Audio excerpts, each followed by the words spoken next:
ENB awards में UP तक की धूम। यूपी चुनाव में बेस्ट इलेक्शन कवरेज का अवार्ड। आपका बहुत बहुत शुक्रिया। बैरिकेटिंग वहाँ पर शासन की तरफ से खुद लगाया गया है और बैरिकेटिंग के अंदर ताला खुलवा करके वीडियोग्राफी कराने का कोई आदेश कोर्ट ने पारित ही नहीं किया है। अगर इस तरह का कोई कार्रवाई की जाती है तो वो इलीगल है और कोर्ट के आर्डर के खिलाफ है। मेरे हिसाब से नियमतः आज की कार्रवाई उनको नहीं करनी चाहिए, क्योंकि कल ही उनको इस बात का प्रार्थना पत्र दे दिया गया था कि आपकी निष्पक्षता पर हमने सवाल खड़ा किया है, तो नियमतः रोक दी जानी चाहिए। अगर इस प्रार्थना पत्र की कापी उपलब्ध कराने के बाद भी अगर वो कमीशन की कार्रवाई करते हैं तो यह जस्टिफाइड नहीं होगा और कोर्ट ऑफ लॉ और जुडिशियल सिस्टम के खिलाफ होगा। कौन से प्रार्थना पत्र जो आपने 56 ग दिया था वो, कि आज जो आदेश आया है? आज जो 56 ग पर मैंने प्रार्थना पत्र दिया है वो, और 56 ग पर जो आदेश पारित किया गया है वो दोनों पर। काशी विश्वनाथ मंदिर परिसर और ज्ञानवापी मस्जिद परिसर स्थित सिंगार गौरी सहित अन्य विग्रहों और स्थानों को लेकर कोर्ट ने जिस कोर्ट कमिश्नर को नियुक्त किया था उस पर ही प्रतिवादी पक्ष की ओर से सवाल खड़े किए गए और पक्षपातपूर्ण व्यवहार करने का जांच करने का आरोप लगाया गया। इसको लेकर प्रतिवादी पक्ष की ओर से कोर्ट का दरवाज़ा खटखटाया गया और कोर्ट कमिश्नर अजय कुमार मिश्रा को हटाने की मांग की गई, जिसके बाद कोर्ट ने सुनवाई की अगली तारीख 9 मई नियत की है। इस बारे में और जानकारी करने के लिए हमारे साथ सीनियर एडवोकेट प्रतिवादी अंजुमन इंतजामिया की तरफ से अभय नाथ यादव जी मौजूद हैं। इनसे जानते हैं कि आज किस तरह की बहस हुई, काफ़ी गर्मा गर्म बहस हुई और क्या निर्णय आया, अभी आदेश क्या आया? कल की जो कार्रवाई हुई थी वकील कमिश्नर महोदय के, उनके कार्रवाई पर अपनी असंतुष्टि जाहिर करते हुए हम लोगों ने अंजुमन इंतजामिया मसाजिद की तरफ से आज एक प्रार्थना पत्र दिया गया और ऑनरेबल कोर्ट के सामने पूरी सत्यता बताई गई। ऑनरेबल कोर्ट ने काफ़ी गंभीरता से और बहुत अच्छे तरीके से हमारी बात को सुना और सरकारी वकील DGC महेंद्र पांडे जी की बात को भी सुना और उस पर ऑनरेबल हाई कोर्ट ने कमिश्नर और वादी पक्ष को भी अपना पक्ष रखने हेतु 9 मई की डेट नियत किया है। हमारा प्रार्थना पत्र पर अंतिम निर्णय 9 तारीख को होगा।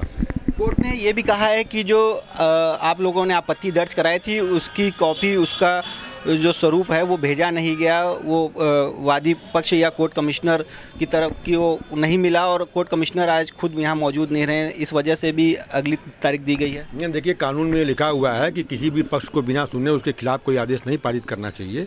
ये जुडिशियल सिस्टम हमारा है। कोर्ट ने उनको अगर आपत्ति दाखिल करने का, उनको सुनवाई का मौका देने का अगर कोर्ट आदेश पारित किया है तो बिल्कुल सही आदेश है वो। वकील साहब ये बताइए, तो क्या आज कोर्ट की कार्रवाई नियमतः होनी चाहिए आपके मुताबिक कि नहीं? जिस तरह से कोर्ट कमिश्नर वहाँ आज सुनने में आ रहा है जा चुके हैं, तो क्या आज वहाँ पे वीडियोग्राफी और कमीशन की कार्रवाई होनी चाहिए कि नहीं आपके हिसाब से? मेरे हिसाब से नियमतः आज की कार्रवाई उनको नहीं करनी चाहिए, क्योंकि कल ही उनको इस बात का प्रार्थना पत्र दे दिया गया था कि आपकी निष्पक्षता पर हमने सवाल खड़ा किया है। और अभी हमारे कुछ और भी अंजुमन इंतजामिया मसाजिद की तरफ से कुछ हमारे और भी अन्य अधिवक्ता हैं, हमको ये सूचना मिली है कि वो आज जो प्रार्थना पत्र दिया गया है उसकी प्रतिलिपि लेकर वो मौके पर जा रहे हैं ताकि उनको इस प्रार्थना पत्र की भी कापी उपलब्ध करा दिया जाए। एक सवाल ये है, तो क्या अगर उनको प्रार्थना पत्र मिलता है तो क्या जो कार्रवाई है वो रुक सकती है, आज नहीं होनी चाहिए? बिल्कुल नियमतः रोक दी जानी चाहिए।